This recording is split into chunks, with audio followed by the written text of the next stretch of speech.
Sziasztok! A Zanza blog gasztró rovatát látjátok.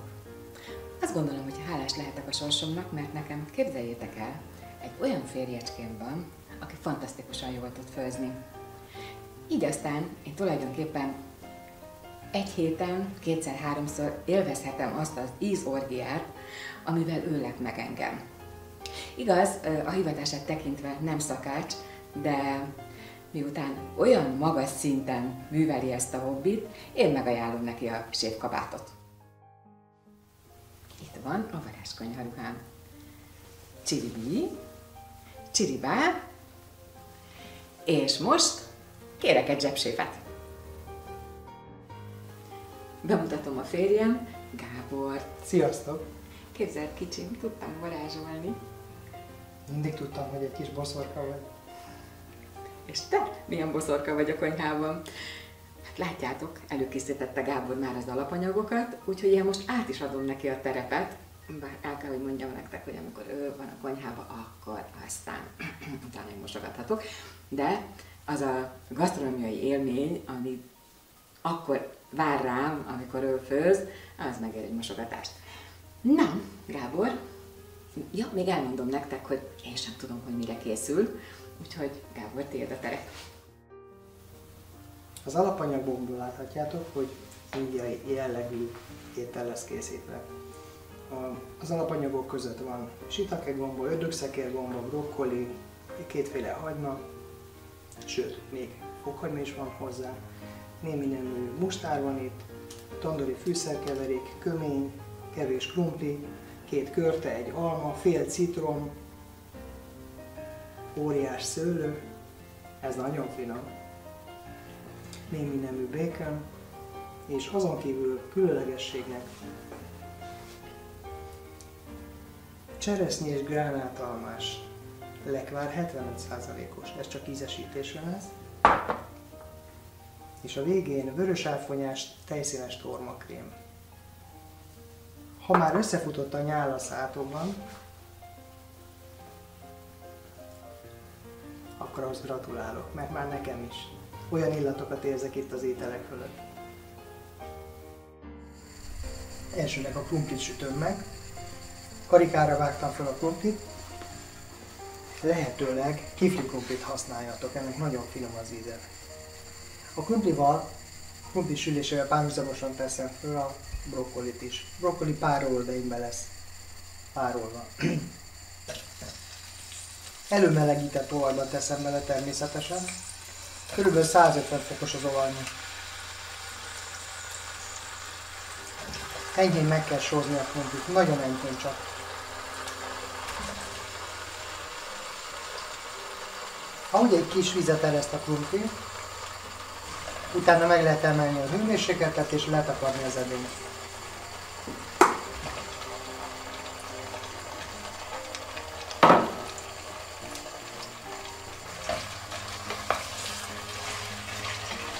Szép egyenletesen vonja be az olaj a krumplikarikát. Ez nagyon fontos.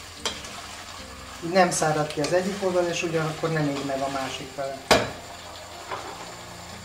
Most jön a brokkoli.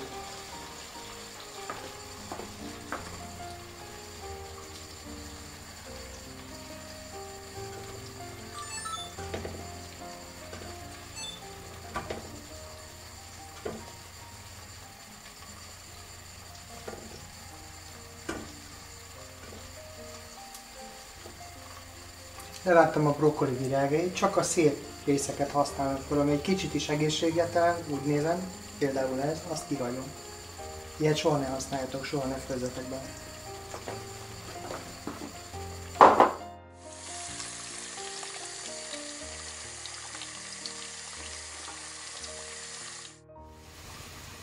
A krumpli közben megsült, ugye a vékony karikákkal vágott kifli krumplit, enyhén besózott állapotban sikerült ki összesütni.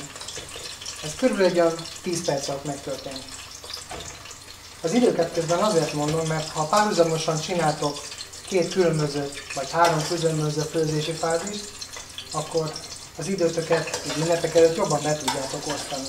Több minden marad másra. Nem kell mindent a főzésre elfecsérelni. Az olaj marad az edényben, 180 fok az olaj hőmérséklete.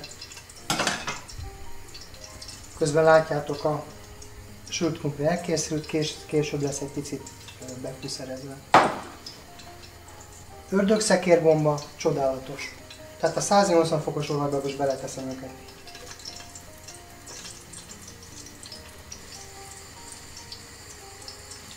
Addig kell forgatni az ördögszekérgomba darabokat, amíg egyenletesen át nem sülnek. Nem érdemes fűszerezni különösebben. Hadd érezzük a gomba jellegzetes ízét.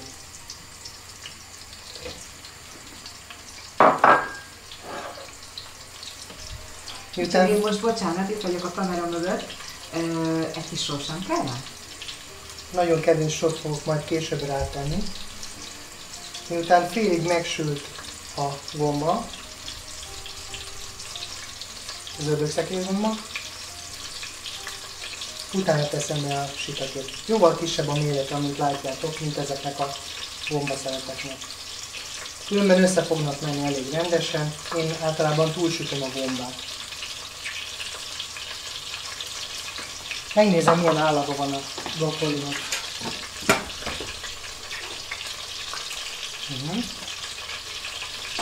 Körülbelül 5-6 percig kell neki.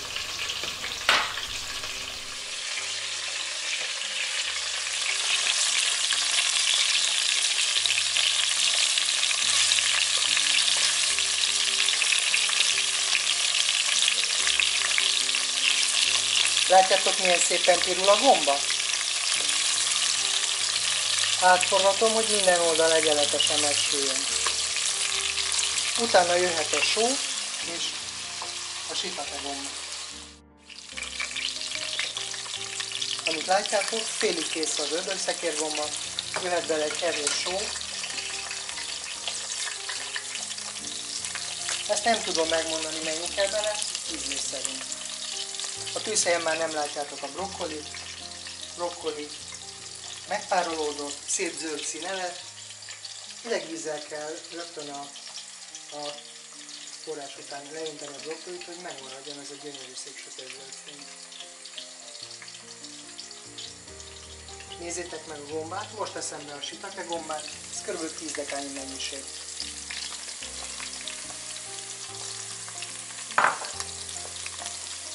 Látjátok az ördögszekérgomba, hogy megpirul? Az ördögszekérnek és a shiitakének együtt nagyon különleges íze lesz. Néhány perc alatt egyébként ez a művelet is elkészült. A fűszereket most azért nem teszek bele, mert megégnének az olajban. Amint látjátok, már teljesen megsült az ördögszekérgomba. A shiitake is 3/4 körülbelül. Ilyenkor tesszük bele a hagymákat. Órihagyma.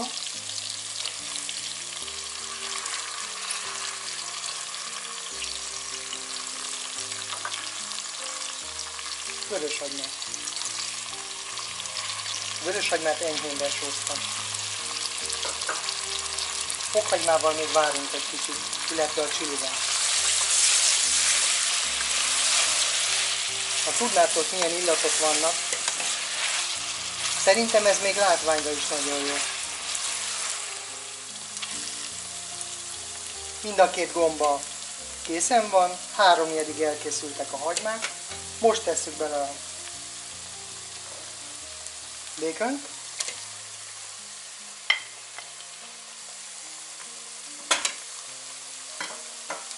És miután a bacon is megpirult egy kicsit, jöhet bele a 3 gereszt fokhagyma és a már fölvágott chili paprika. Érkezik a fokhagyma és a chili paprika.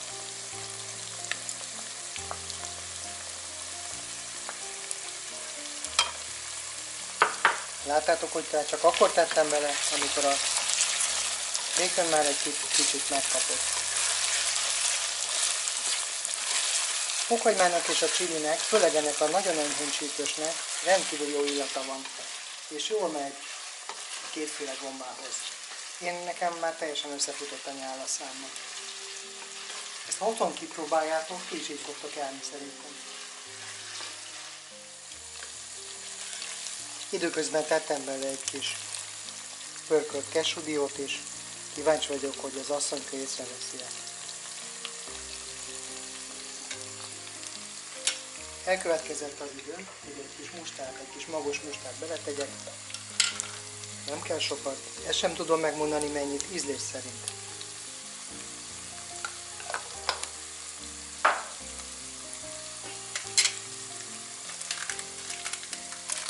Ugyanez áll a tandoori fűszerre is.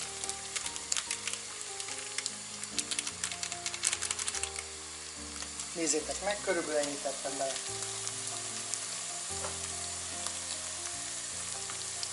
Ne felejtsétek el az őrölt köményt sem. Körülbelül ennyi. Ha ez mind megvan, még egyszer összekeverem, és az összekeverés után megkapja a körtét. Sokan furcsán fogjátok, hogy vajon mit keres a körte, a gomba, a fokhagyma, meg a többi dolog egymás mellett, de higgyétek el, én ezt már kipróbáltam régebben, nagyon finom.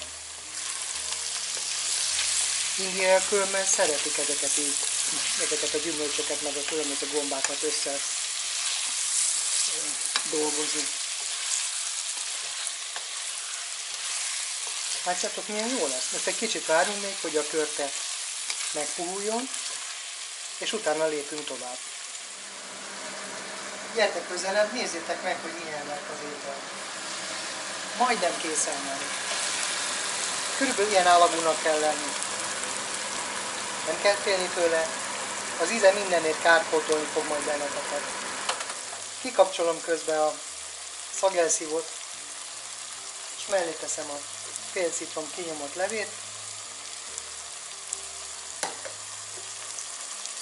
és egy kis cseresznyi és gránátalmás 75%-os lekvárból 2 kanállal.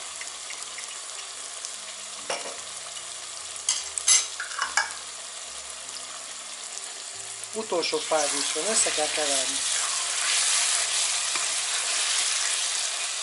Hangsúlyozom, az íz mindenért kárpótolni fog benneteket. Én valamikor 2 napig nem tudtam kimosni a számból ezt a vízt. Pedig igyekeztem. Nézzétek meg még egyszer. Készen van.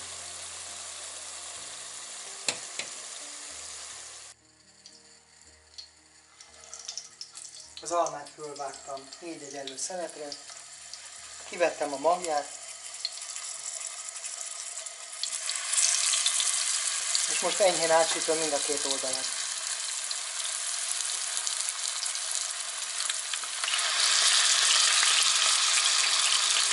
Óvatosan csináljátok, mert nagyon csapkod az olaj. Az alma tele van nedvességgel.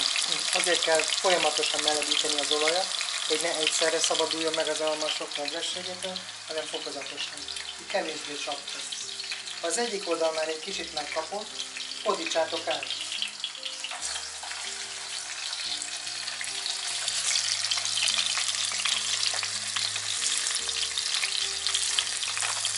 Még nincs készen.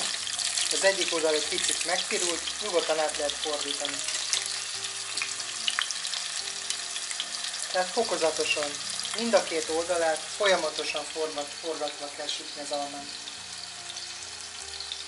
Így az ünnepekhez páratlan ízhatást fog kölcsönözni. Hát, elkészült a Gábor étele. Hú, kicsikém, ez gyönyörű. Ez tényleg nagyon-nagyon szép. Nagyon szépen tálaltál is. És egy kicsit úgy érzem magam, mint a főzős műsorokban a zsűri. És akkor én ezt most megkóstolom, jó, hogy ízben mit tud.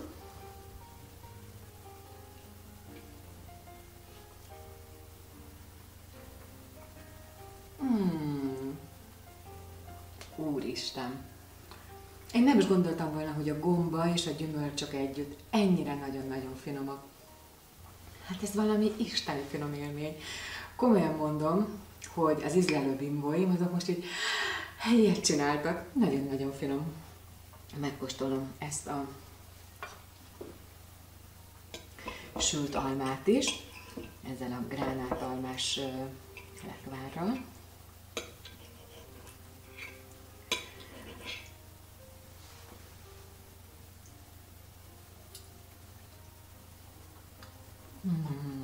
Nagyon harmonikus. És a gomba ezzel a tormás, áfonyás szósszal.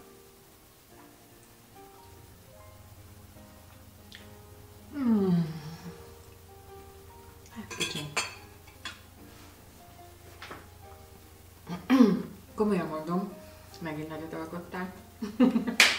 Viszont, amiben azt gondolom, hogy az én drágaságomnak még egy picit fejlődnie kellene, az lehet, hogy a tálalás. Mert hogy esküszöm nem akarok Sárközi Ákost játszani. Isten őriz, hát hol vagyok én hozzá képest. Számomra ő egy óriási gasztronómiai guru, de lehet, hogy ő azt mondaná, hogy lehet ezt így is. Döntsétek el, hogy melyik tányér tetszik nektek jobban, és kívánok nektek nagyon-nagyon sok jó, ötletes receptet és jó főzést a karácsonyi ünnepek alatt. Gábor, neked pedig nagyon-nagyon szépen köszönöm, hogy elkészítetted ezt az isteni finom ételt, és remélem, hogy még nagyon sokáig főzzel nekem. Szeretlek!